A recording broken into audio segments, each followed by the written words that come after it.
the pleasure to present to you Dr. Martin Luther King, Jr.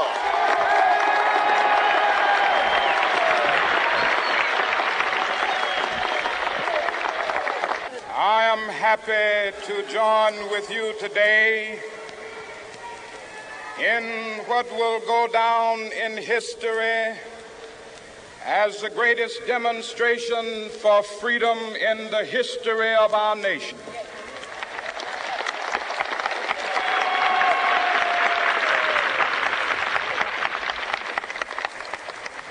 Five score years ago, a great American in whose symbolic shadow we stand today signed the Emancipation Proclamation. This momentous decree came as a great beacon light of hope to millions of Negro slaves who had been seared in the flames of withering injustice. It came as a joyous daybreak to end the long night of their captivity. But 100 years later, the Negro still is not free. 100 years later, the life of the Negro is still sadly crippled by the manacles of segregation and the chains of discrimination. 100 years later, the Negro lives on a lonely island of poverty in the midst of a vast ocean of material prosperity. 100 years later, the Negro is still languished in the corners of American society and finds himself in exile in his own land. And so we've come here today to dramatize a shameful condition. In a sense, we've come to our nation's capital to cash a check. When the architects of our republic wrote the magnificent words of the Constitution and the Declaration of Independence, they were signing a promissory note to which every American was to fall heir. This note was a promise that all men, yes, black men as well as white men, would be guaranteed the unalienable rights of life, liberty, and the pursuit of happiness. It is obvious today that America has defaulted on this promissory note insofar as her citizens of color are concerned.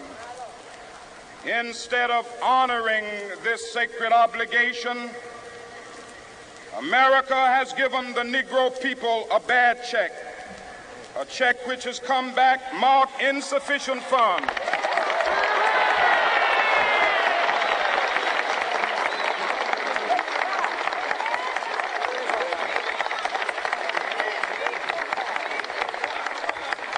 But we refuse to believe that the Bank of Justice is bankrupt. We refuse to believe that there are insufficient funds in the great vaults of opportunity of this nation. And so we've come to cash this check, a check that will give us upon demand the riches of freedom and the security of justice.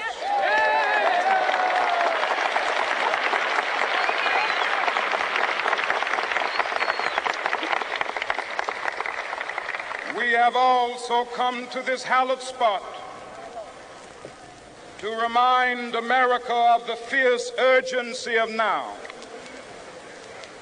This is no time to engage in the luxury of cooling off or to take the tranquilizing drug of gradualism.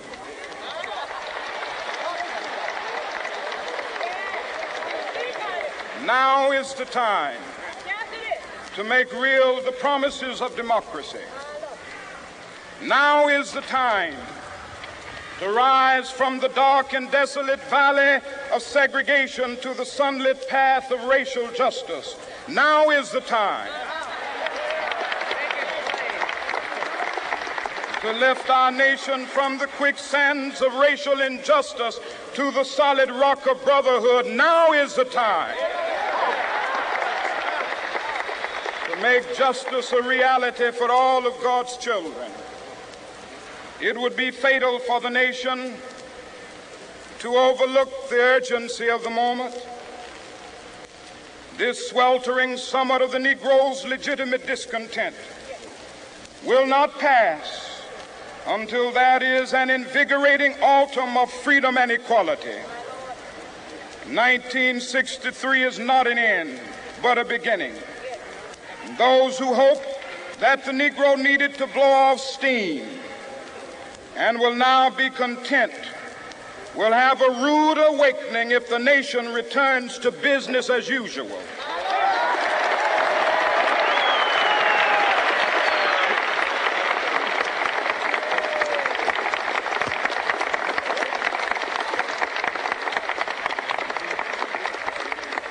There will be neither rest nor tranquility in America until the Negro is granted his citizenship rights. The whirlwinds of revolt will continue to shake the foundations of our nation until the bright day of justice emerges. But that is something that I must say to my people who stand on the warm threshold which leads into the palace of justice. In the process of gaining our rightful place, we must not be guilty of wrongful deeds.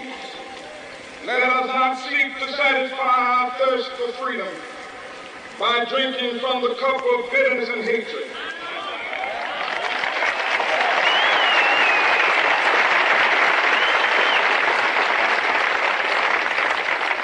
We must forever conduct our struggle on the high plane of dignity and discipline. We must not allow our creative protests to degenerate into physical violence. Again and again, we must rise to the majestic heights of meeting physical force with soul force. The marvelous new militancy which has engulfed the Negro community must not lead us to a distrust of all white people. For many of our white brothers, as evidenced by their presence here today, have come to realize that their destiny is not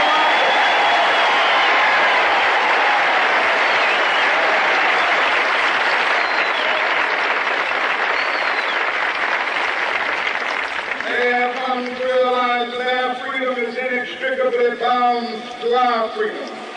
We cannot walk alone.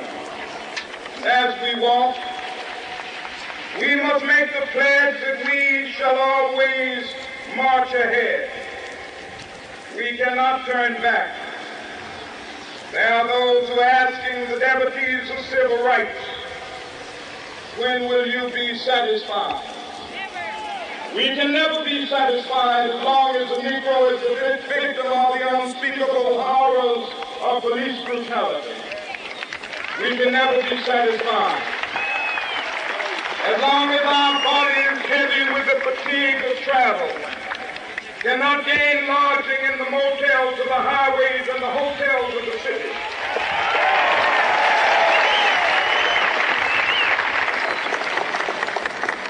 We cannot be satisfied as long as a Negro in Mississippi cannot vote and a Negro in New York believes he has nothing for which to vote.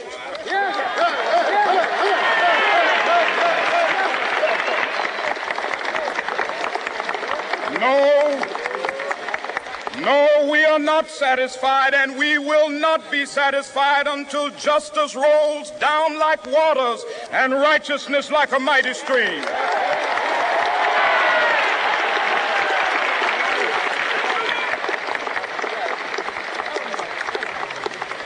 I am not unmindful that some of you have come here out of great trials and tribulations. Some of you have come fresh from narrow jail cells. Some of you have come from areas where your quest for freedom left you battered by the storms of persecution and staggered by the winds of police brutality. You have been the veterans of creative suffering. Continue to work with the faith that unearned suffering is redemptive. Go back to Mississippi. Go back to Alabama. Go back to South Carolina. Go back to Georgia. Go back to Louisiana. Go back to the slums and ghettos of our northern cities, knowing that somehow this situation can and will be changed. Let us not wallow in the valley of despair. I say to you today, my friends,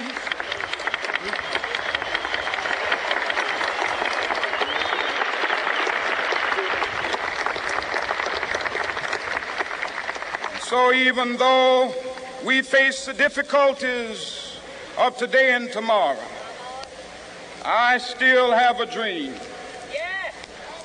It is a dream deeply rooted in the American dream. I have a dream that one day this nation will rise up and live out the true meaning of its creed. We hold these truths to be self-evident, that all men are created equal.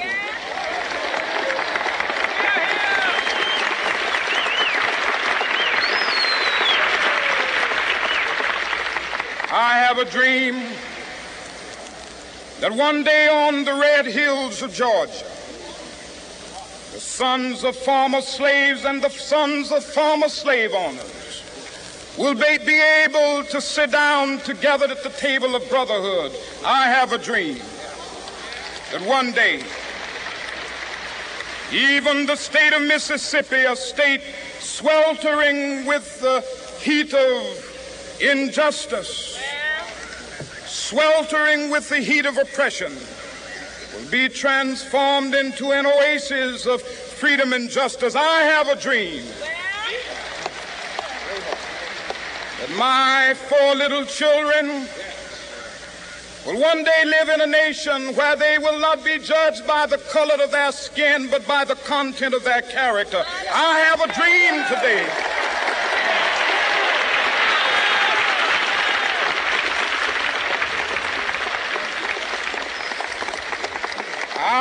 a dream that one day down in Alabama, with its vicious racists, with its governor having his lips dripping with the words of interposition and nullification, one day right there in Alabama, little black boys and black girls will be able to join hands with little white boys and white girls as sisters and brothers. I have a dream today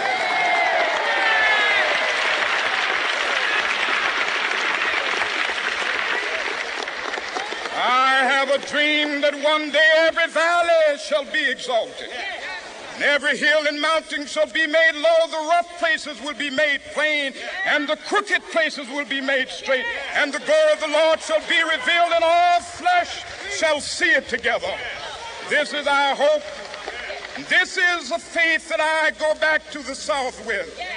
With this faith, we will be able to hew out of the mountain of despair a stone of hope. With this faith, we will be able to transform the jangling discords of our nation into a beautiful symphony of brotherhood. With this faith, we will be able to work together, to pray together, to struggle together, to go to jail together, to stand up for freedom together, knowing that we will be free one day. This will be the day. This will be the day when all of God's children will be able to sing with new meaning, "My country, tears of thee. Sweet land of liberty, of thee I sing. Land where my fathers died, land of the pilgrim's pride. From every mountainside, let freedom ring. And if America is to be a great nation, this must become true. And so let freedom ring. From the prodigious hilltops of New Hampshire, let freedom ring. from the mighty mountains of New York. Let freedom ring from the heightening Alleghenies of Pennsylvania. Let freedom ring from the snow-capped Rockies of Colorado. Let freedom ring from the curvaceous slopes of California. But not only that, let freedom ring from Stone Mountain of Georgia. Let freedom ring from Lookout Mountain of Tennessee. Let freedom ring from every hill and molehill of Mississippi, from every mountainside. Let freedom ring, and when this happens, when we allow freedom ring, when we let it ring from every village and every hamlet, from every state and every city, we will be able to speed up that day when all of God's children, black men and white men, Jews and Gentiles, Protestants and Catholics, will be able to join hands and sing in the words of the old Negro spiritual, free at last, free at last. Thank God Almighty, we are free at last.